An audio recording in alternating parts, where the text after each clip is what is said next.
Good evening. For my third installment about the Ancient Aliens TV show for the mindless, I thought I would string together selected clips that demonstrates just how insane the claims are made by Giorgio and his gang. That will be coming up in just a moment, but first I feel the need to express just how enthralled I am at the response to my previous two-part YouTubio, and especially by those firmly in the dogmatic camp of the ancient astronaut theorists. Ancient astronauts. Ancient astronauts. Ancient astronauts. The dogmatic ancient aliens bunch. I say dogmatic because what I'm talking about here is a belief system without evidence. Regardless of how convincing a production they've managed to put forth, the fact is that no one can find any real evidence for all of their beliefs. What they offer in the show are things that they've made up. They begin by giving short dissertations about events or places in history, but then go completely off the mark by deliberately inserting aliens into them. The only so-called evidence they provide are assumptions. They'll show you a carving and say it looks like what it isn't. They'll place interpretations into ancient texts that don't exist. And they can get away with this because there are plenty of people who are willing to believe it regardless of what is true and what is fiction. And the truth is that this is a faith-based belief. It's like a religion, and the History Channel is like their church. The snippets of video you're about to see is a clear demonstration of how this religion attempts to assert the idea that every biblical fable or ancient myth, every society in every country, past and present, every advancement man has accomplished, every ancient carving or painting, and every mystery left unexplained has been presided over, assisted by, caused, or taught by aliens from outer space. And this presumption is provided without any evidence whatsoever. For those fence-sitters out there, please watch the following and try to keep in mind that what they're saying is opinion without fact. It also sounds very crazy. There were apparently atomic weapons, only it happened in ancient times. Noah's Ark was a DNA bank. UFOs mask themselves by forming a cloud around themselves, and it's a cloud that's going through the sky. That's their invisibility cloak. The Black Plague was created by ETs. In the Mediterranean, there are over 200 known sunken cities. The Bermuda Triangle, that area, particularly off of Bimini and the Bahamas, may in fact be, and I'm way out on a limb here, colony headquarters underneath that. The Ark of the Covenant housed an extraterrestrial device which was given to the Israelites. Secret files of the Spanish Inquisition, UFOs and alien sightings in the time of Columbus? Far-fetched, perhaps, but to proponents of ancient astronaut theory, these pre-colonial close encounters are considered commonplace events. Very ordinary daily life occurrences. These statues look like some type of a being wearing an astronaut suit. And in my opinion, that means that we were visited by some type of extraterrestrials who were very similar in appearance to us. Their teachers were the gods, and the gods were the extraterrestrials. The Star of Bethlehem wasn't used as a navigation point. The star was possibly a UFO. Is there some kind of extraterrestrial connection between the Mayans and the Chinese? Do flying serpents actually exist? These ancient cultures were in fact connected by flying machines.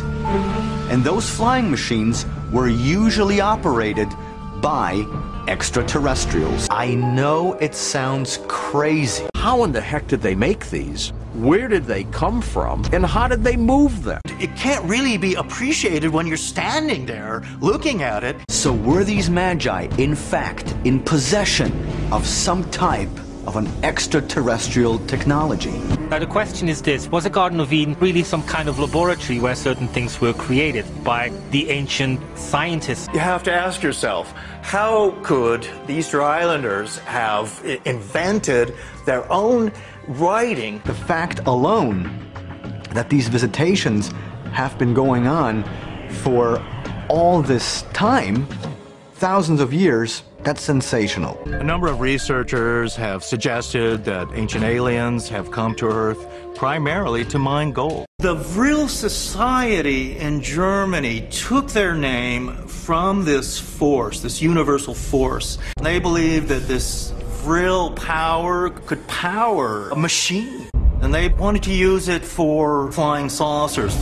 I know it sounds crazy. Okay, I mean top scientists. You know, they blow themselves up in their own labs. Many of these Hindu gods did look different than humans. Generally, they're often depicted as having blue skin, and that may well be describing extraterrestrials. Genies, they've got magic powers, magic lamps, flying carpets, and things like that. So in my mind, it's quite possible that this ancient jinn are really the ancient aliens. It seems that ancient people, possibly with the help of ancient aliens, early on mapped the entire Earth and noted these special power spots and vortex areas. They were actually using this for anti-gravitational purposes, and they were actually able to lift and quarry and move these huge megalithic blocks great distances around the planet. They were experts in astronomy. They were also experts in building. How they possessed both, I find to be very uncanny. Given that the Vikings were basically seafaring people, and these sites are spread out so far over land and great distances, it implies that maybe they had some other way of getting to these places. Perhaps they even were able to fly. Now, how they would fly, what the technology was, it's a good question. Is it possible that these ancient sites along ley lines were nothing else but refueling stations for ancient astronaut craft? Things like Baalbek in Lebanon or Jerusalem were actually extensive megalithic monuments or platforms that were used to launch spacecraft. The symbol of the swastika is connected with extraterrestrial beings, such as the Hindu god Brahma. Is it possible that the Nazis perfected these things? Or is it possible that the aliens looked like Nazis in uniforms? If they had gotten that technology perfected, we'd all be speaking German right now. And now to the other aspect of the show. In this string of footage, we have an announcer who poses insane questions that no one in their right mind would ever give credence to, but the answer is usually given in the affirmative anyway during the asking. Did ancient astronauts really leave behind a secret code embedded in the stone monuments of early man? If so, is it possible that the ley lines that connected early civilizations were actually flight paths, as ancient astronaut theorists believe? And if so, might that contact have produced offspring that could also be traced to an extraterrestrial source? Is it really possible that the first humans were created by extraterrestrial beings in what is referred to in the Bible as a Garden of Eden? Could it be that the story of Sodom and Gomorrah is really a description of a nuclear explosion? Ancient astronaut theorists believe the answer is a definite yes.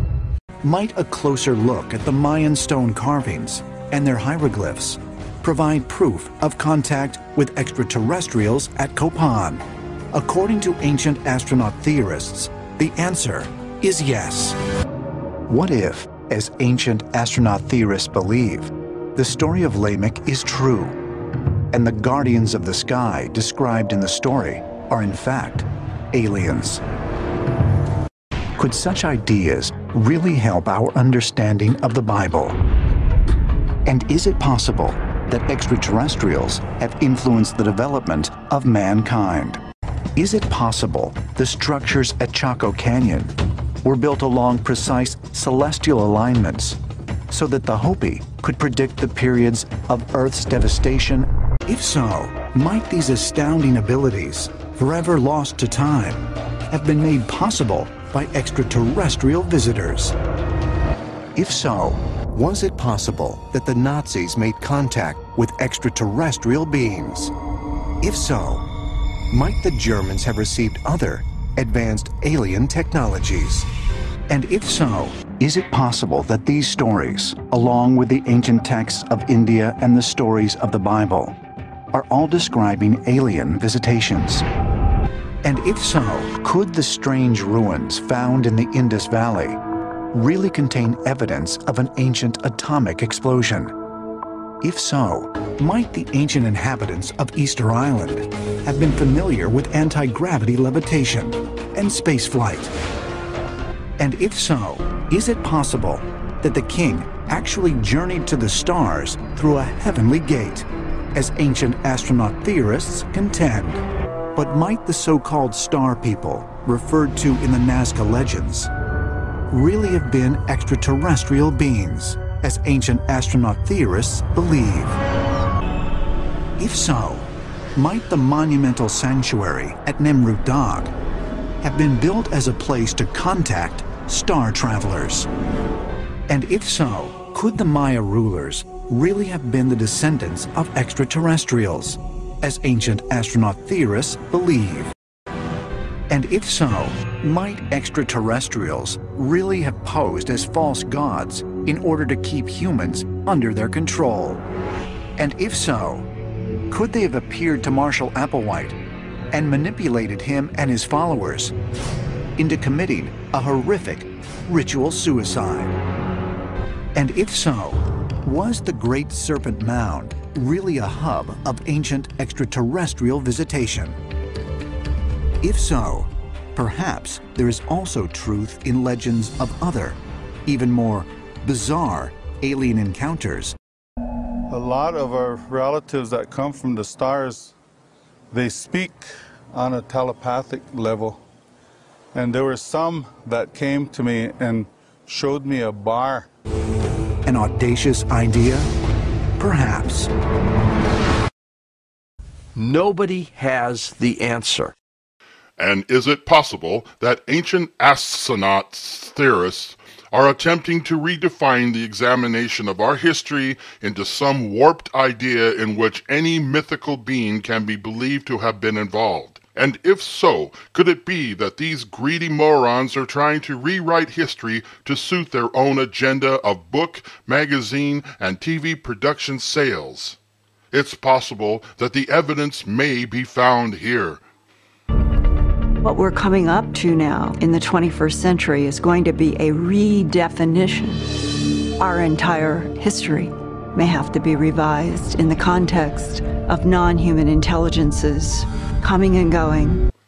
This is Super Soylent, and thank you for watching.